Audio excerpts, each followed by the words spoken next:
Hola a todos, bienvenidos a su cátedra de Ecología. Soy el profesor Adrián Durán y en el día de hoy veremos demografía, tablas de vida y curvas de supervivencia. Así que, comencemos. Para predecir si una población crecerá o disminuirá, los ecólogos necesitan saber las tasas de natalidad y mortalidad de los organismos a diferentes edades, así como la composición de edades y sexos de la población. Es decir, deben caracterizar plenamente una población estudio. Es por ello que se crean las curvas de supervivencia y tablas de vida, por ejemplo. Las tablas de vida resumen las tasas de natalidad y mortalidad de los organismos en las diferentes etapas de sus vidas, mientras que las curvas de supervivencia son gráficos que muestran qué parte de una población sobrevive de una edad a la siguiente. También existen las pirámides de sexo y edad, siendo estas una instantánea de una población en un momento, en la que se muestra cómo se distribuyen sus miembros entre las categorías de sexo y edad, como vimos en un video anterior. Los gobiernos alrededor del mundo mantienen registros de las tasas de natalidad y mortalidad humanas, no solo de la población total de un país, sino también de grupos específicos dentro de ella, divididos por sexo y edad.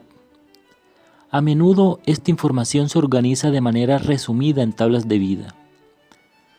Las compañías aseguradoras hacen buen uso de estas tablas de vida, ya que toman la probabilidad de muerte a cierta edad y la usan para calcular las tarifas de los seguros que, estadísticamente, les garantizan una buena ganancia. Los ecólogos a menudo colectan información parecida de las especies que estudian. Lo hacen para obtener información y con frecuencia para ayudar a proteger a las especies. Tomemos por ejemplo a los ecólogos que se preocupan por el panda rojo en peligro de extinción. Siguen a un grupo de pandas rojos desde su nacimiento hasta su muerte. Cada año registran cuántos pandas sobreviven y cuántos cachorros nacen. Con estos datos podemos entender mejor la historia de vida o el patrón típico de supervivencia y reproducción de su grupo de pandas rojos. Pero, ¿de qué sirve una historia de vida? En algunos casos, los ecólogos simplemente tienen curiosidad acerca de cómo viven, se reproducen y mueren los organismos. Pero también hay una razón práctica para registrar la información de la historia de vida. Al combinar las tasas de natalidad y mortalidad en una instantánea de la población actual, cuántos individuos jóvenes y viejos hay en ella y si son machos o hembras, los ecólogos pueden predecir cómo crecerá o disminuirá la población en el futuro. Esto es particularmente importante en el caso de especies amenazadas y para establecer las llamadas vedas. Estudiar la dinámica demográfica de las poblaciones es diferente dependiendo del ciclo de vida de los organismos que las integran. Por un lado, los ciclos vitales pueden ser divididos en semélparos e iteróparos, atendiendo al número de veces que ocurre la reproducción a lo largo de la vida. Así pues, la semelparidad es la condición de reproducirse una única vez a lo largo de la vida. Los organismos pertenecientes a especies semélparas poseen un único episodio de reproducción en el que todos los descendientes son producidos de forma más o menos sincronizada. Después de este episodio, los organismos decaen y mueren. Un ejemplo clásico de un organismo semélparo es el salmón del Pacífico, el cual vive por muchos años en el océano antes de nadar hacia la corriente de agua dulce de su nacimiento, en la que engendra a su descendencia y muere. Otros animales semélparos incluyen muchas especies de insectos entre los que hay algunas especies de mariposas, cigarras y muchos arácnidos, así como algunos moluscos como ciertas especies de calamares y pulpos. La heteroparidad, por otro lado, es la condición de reproducirse repetidamente a lo largo de la vida. Las hembras adultas de especies heteróparas pueden producir un cierto número de grupos de descendientes, habiendo un tipo de separación entre cada grupo en el que los tejidos del organismo pueden acumular reservas.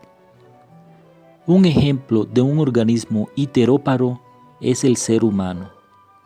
Estos son biológicamente capaces de engendrar descendencia muchas veces en el curso de sus vidas. Los vertebrados heteróparos incluyen todos los pájaros, la mayoría de reptiles, virtualmente todos los mamíferos y la mayoría de peces. Entre invertebrados, la mayoría de moluscos y muchos insectos, por ejemplo los mosquitos y las cucarachas, son heteróparos. La mayoría de plantas perennes también lo son. Existen muchos métodos para realizar la tabla de vida, pero en general se necesitan conocer dos términos adicionales para su entendimiento. Cohorte.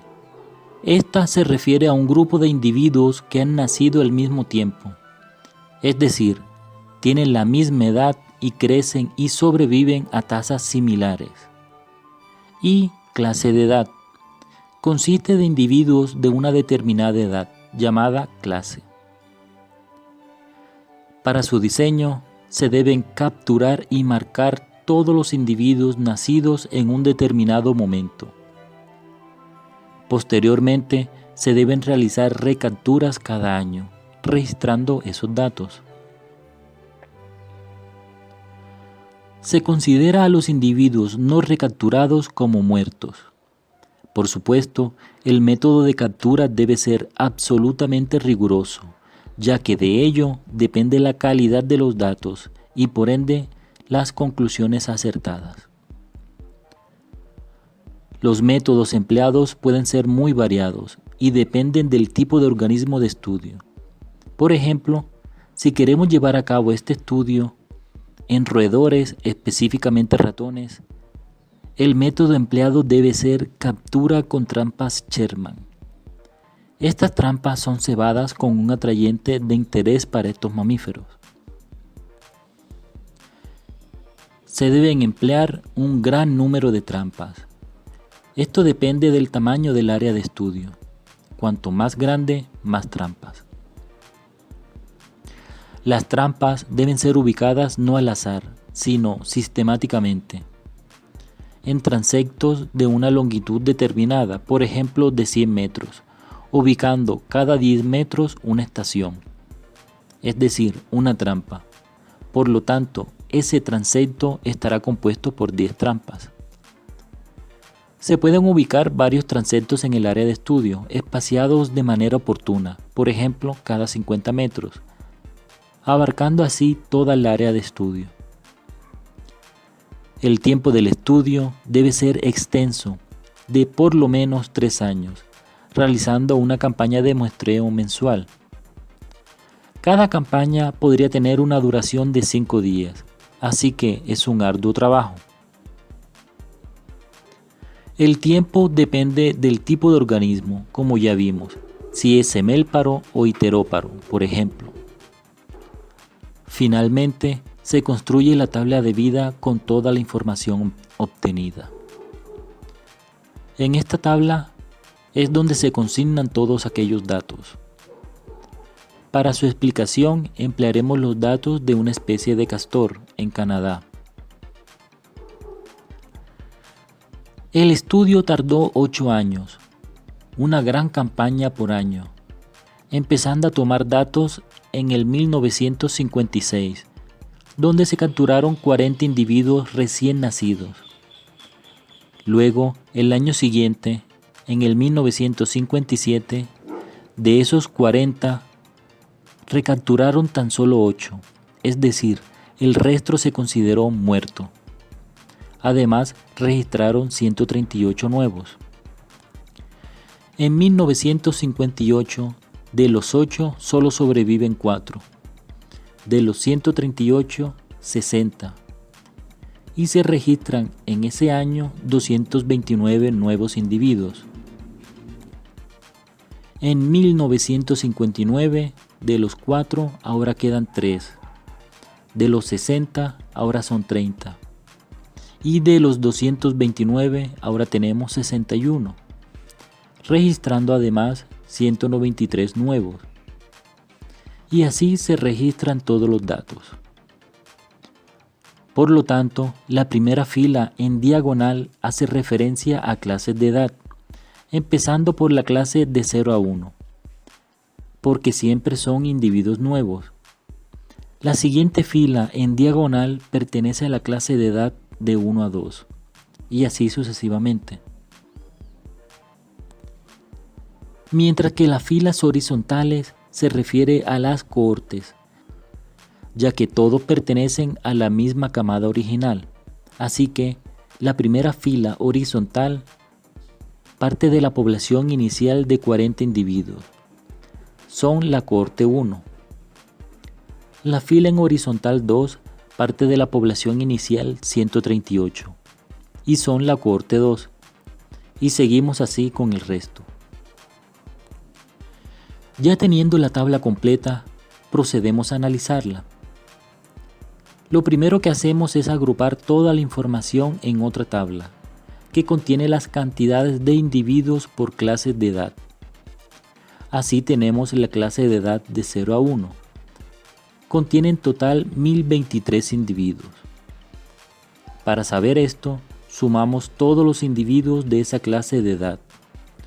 Es decir, en sentido diagonal, tenemos 40 más 138 más 229 más 193 más 162 más 99 más 82 más 80, dando por resultado 1023. Así hacemos con el resto de las clases. Así quedaría la tabla. La tercera columna se refiere a relativizar esos datos a 1000, con fines de estandarizar los datos para ser comparados con otros estudios. Este paso no es obligatorio y existen infinidad de métodos para ello. Ya con estos datos hacemos propiamente la tabla de vida. La primera columna son las clases de edad. La segunda, el total de individuos por clase, relativizados o no. La siguiente es la proporción de individuos que logran sobrevivir. La cuarta columna es la probabilidad de sobrevivencia de los individuos de esa cohorte. La quinta columna es el número relativo de individuos muertos. Luego tenemos la tasa de mortalidad. La séptima columna es la potencia de mortandad, que se obtiene con el logaritmo en base 10. La última es la expectativa de vida. Las fórmulas para obtener cada valor se encontrarán en el documento de estudio. En el siguiente video, estudiaremos las curvas de supervivencia.